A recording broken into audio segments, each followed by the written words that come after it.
Student, stay home, stay safe. Now this date I am discussing the new types of coordinative abilities.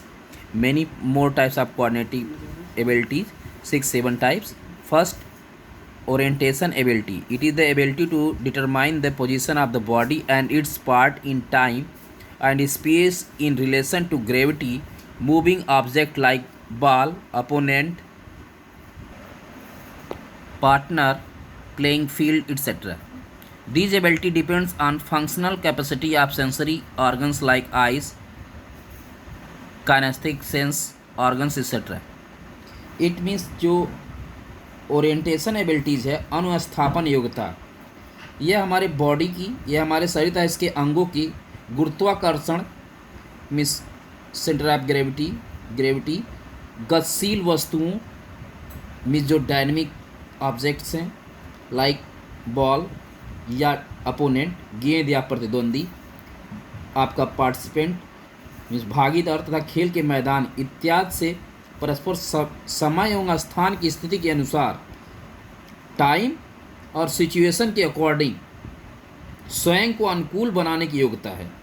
Means अपने आप को उसमें क्या करना, अनुकूलित हो जाना, उसमें समाहित हो जाना, उसको अडाप्ट कर लेना।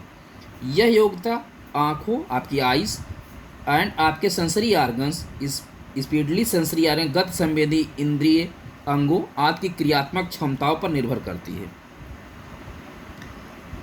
नेक्स्ट है कपलिंग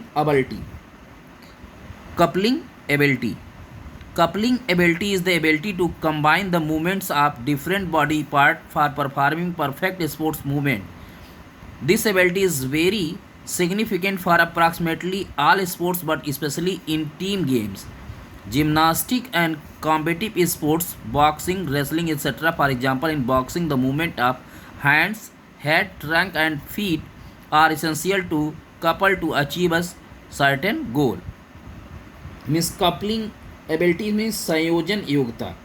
जो कपलिंग एबिलिटी से यह मतलब है कि सटीक खेल गति करने हेतु शरीर के विभिन्न अंगों की गतियों को संयोजित करने की योग्यता से है। यह योग्यता मीन्स यह एबिलिटीज़ आपकी लगभग उस सभी खेलों के लिए अत्यधिक आवश्यक है, मीन्स ज़्यादा इम्पोर्टेंस है। किंतु जो टीम खेल, टीम स्पोर्ट्स हैं, टीम गेम हैं, टीम खेल जिसको बोलते हैं, जैसे जिम्नास्टिक एवं मुक्केबाजी तक कुश्ती means gymnastic, wrestling and boxing, जैसे कॉम्बिट गेम, कॉम्बिट मीन्स द्वंद्वात्मक, जहाँ दो लोग आपस में क्या करते हैं, द्वंद्व करते हैं, मीन्स एक दूसरे के ऊपर क्या करते हैं, डायरेक्टली इन्वॉल्व होते हैं। खेलों में इसका महत्व और भी बढ़ जाता है। लाइक एग्जाम्पल, बॉक्सिंग के दौरान हाथों, आपके हैंड्स, आपका हेड, आपकी बॉडी, आपका ट्रंक, आपके लेग्स का जो मूवमेंट्स होता है, जो गतिविधियों को संयोजित करना लक्ष्य प्राप्ति हेतु अत्यधिक आवश्यक होता है। नेक्स्ट बात आती है reaction ability. Reaction ability is the ability to react immediately for quickly and effectively to a signal. Generally there are two types of reaction abilities such as simple and complex reaction abilities. Reaction abilities में होता है प्रतिक्रिया योग्यता। जो reaction ability से means कि किसी संकेत के प्रति तत्काल तथा शीघ्रता से और प्रभावशाली तरीके से प्रतिक्रिया देने से है। जनरली समानतः प्रतिक्रिया योग्यता दो प्रकार की होती है, एक सामान्य होती है और एक जटिल, मीन्स एक सिंपल होती है, एक कॉम्प्लेक्स रिएक्शन एबिलिटीज़ होती है। फर्स्ट सिंपल रिएक्शन एबिलिटीज़ में होता क्या है, यहाँ पहले से आपको सिग्नल्स पता होते हैं, जिस पे आपको क्या करना होता है, वर्क करना होता है, रिएक्शन करना होता है। फॉर एग्जांपल जैसे स्प्रिंट रेसेस हैं, वहाँ पहले से ही जो स्प्रिंटर्स होता है उसको पता होता है कि उसको कौन से सिग्नल पे क्या रिएक्शन करना है, और प्रतिक्रिया धावक को पहले से ज्ञात होती है, मीन्स उसको पहले से पता है कि कब क्या बोला जाएगा और उसको फॉलो करना होता है, मीन्स सिग्नल्स को। देन होता है कॉम्प्लेक्स रिएक्शन एबिलिटीज़। यहाँ क्या होता है कि जो सिग्नल्स होते हैं वो अनसर्टेन होते हैं और क्या होते हैं, अप्रत्याशित होते हैं, वो छुपे हुए होते हैं, बहुत ही क्विक मूवमेंट्स पे आते हैं, जिस पे रिएक्शन एबिलिटीज़ अगर आपकी नहीं है तो ऑटोमेटिकली आप वहाँ रिएक्ट नहीं कर पाएंगे।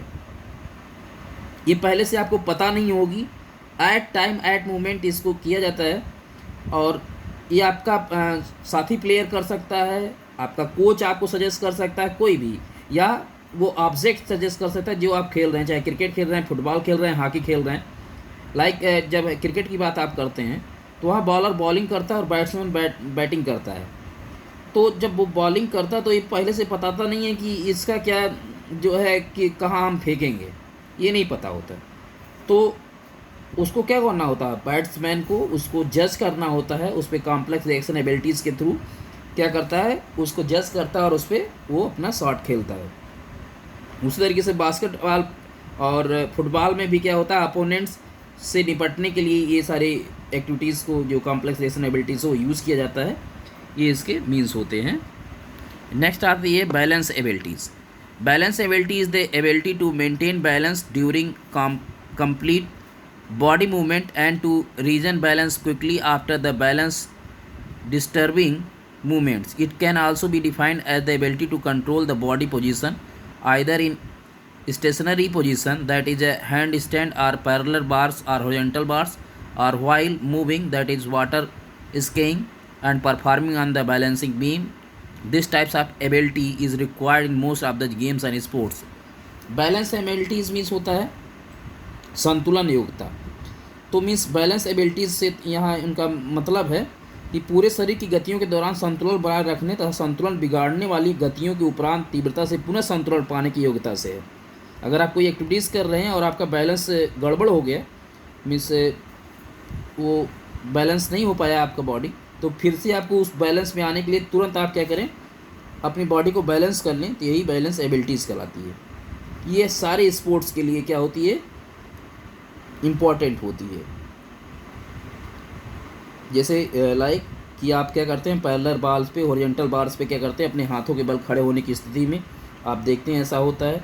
और जब आप डायनामिक पोजीशन में होते हैं, गतिशील अवस्था में होते हैं, जैसे वाटर स्कीइंग या बैलेंसिंग बीक पर जब आप क्या करते हो, परफॉर्म करते हो, उस टाइम ड्यूरेशन में अपनी बॉडी को कैसे बैलेंस किया जाता है, ये आप पे डिपेंड करता है, आपकी बैलेंसिंग एबिलिटीज़ पे कैसे आपका कंट्रोल है।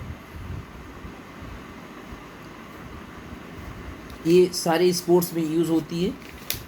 नेक्स्ट है रैदमिक एबिलिटी। रैदमिक एबिलिटी मीन्स होता है ताल अथवा लय योग्यता। जो रैदमिक एबिलिटी से यहाँ मतलब इनका है कि गतिविधि में ताल को पहचाने अथवा देखने तथा उस गतिविधियों को अपेक्षित ताल से पूर्ण करने की योग्यता से है। जिम्नास्टिक अथवा फिगर स्केटिंग के दौरान खिलाड़ी को संगीत के रूप में प्रदान की गई बाहरी ताल अथवा लय को पहचान कर इसे अपनी गतिविधियों में प्रदर्शित करना होता है। रैदमिक एबिलिटीज़ की आवश्यकता समकालिक अथवा सिंक्रोनाइज्ड स्विमिंग में भी पड़ती है। कई खेलों में रैदमिक या लय बाहर से नहीं दी जाती, अपितु खिलाड़ी उस ताल या लय का प्रयोग करते हैं जो पहले ही उसकी गामक स्मृति में, मोटर मेमोरी में क्या होती है, स्टोर रहती है। इस प्रकार की योग्यता जिम्नास्टिक, सिंक्रोनाइज्ड स्विमिंग,